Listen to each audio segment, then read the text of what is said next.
যাদের নামাজ পড়ার সময় দুনিয়াবি চিন্তা মনে আসে বা নামাজে অমনোযোগী তৈরি হয়, তারা ভিডিওটি শেষ পর্যন্ত দেখার অনুরোধ রইল। হযরত আলী রাদিয়াল্লাহু তাআলা আনহুর কাছে একজন ব্যক্তি এসেছে। তখন লোকটা বলল, হুজুর, আমার নামাজে মন বসে না। নামাজে দাঁড়ালে আমার দুনিয়াবি নানা চিন্তা আসে। হুজুর, আমার এই নামাজ কি আল্লাহ তাআলা কবুল করবেন? তখন হযরত আলী রাদিয়াল্লাহু তাআলা আনহা বলেছেন, না, তোমার নামাজ কবুল হবে না। তখন লোকটা মনে অনেক কষ্ট নিয়ে চলে যাচ্ছেন। এমন সময় রাসূল সাল্লাল্লাহু আলাইহি ওয়াসাল্লাম এসে হযরত আলী রাদিয়াল্লাহু তাআলা আনহুকে জিজ্ঞাসা করলেন, ইয়া আলী, আপনার কাছে লোকটা কেন এসেছিল? এসে দেখি মন খারাপ করে চলে গেল। কেন, কি হয়েছে আমাকে বলুন। তখন আলী রাদিয়াল্লাহু তাআলা আনহু বলেন, তিনি আমার কাছে জানতে এসেছেন যে নামাজে দুনিয়াবি চিন্তা আসলে নামাজ হবে কিনা। আমি বলেছি, না, তোমার নামাজ কবুল হবে না। রাসূল সাল্লাল্লাহু আলাইহি ওয়াসাল্লাম তখন বলেন, ইয়া আলী, আপনাকে আমি একটা চাদর উপহার দিতে চাই, তবে একটা শর্ত আছে। আলী রাদিয়াল্লাহু তাআলা আনহু খুশি হয়ে বলেন, ইয়া রাসূলুল্লাহ, কি শর্ত তা বলুন, আমি আপনার সকল শর্ত মেনে নিব।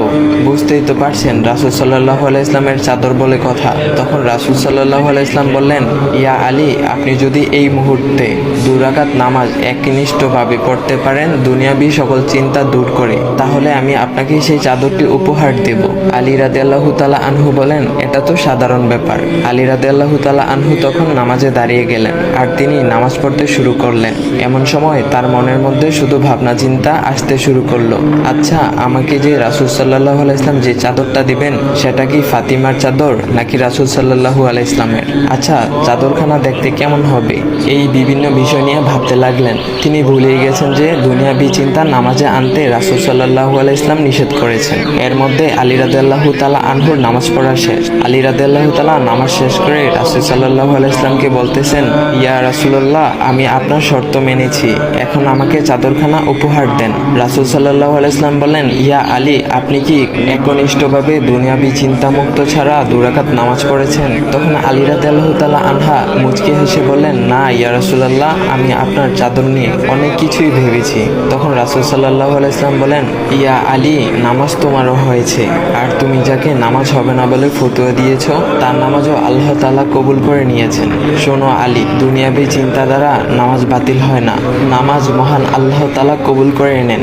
সকল ফরজ নিয়ম কানুন মেনে নামাজ পড়লে নামাজ হবে ইনশাল্লাহ। তবে আমাদের সকলের উচিত নামাজ আদায় করার সময় একমাত্র আল্লাহকে স্মরণ করে নামাজ আদায় করা। নামাজে দাঁড়ালে দুনিয়াবি চিন্তা মাথায় আসে, এটা শয়তানের একটা ফাঁদ। আল্লাহ তাআলা আমাদের সকলকে শয়তানের কুমন্ত্রণা থেকে হেফাজত রাখুক এবং সঠিকভাবে মনোযোগের সাথে নামাজ আদায় করার মতো তৌফিক দান করুক। সবাই বলি আমিন। চাইলে ভিডিওটা আপনি অন্যদের কাছে শেয়ার করতে পারেন, এতে অন্যদের ভুল ভ্রান্তিগুলো দূর হবে।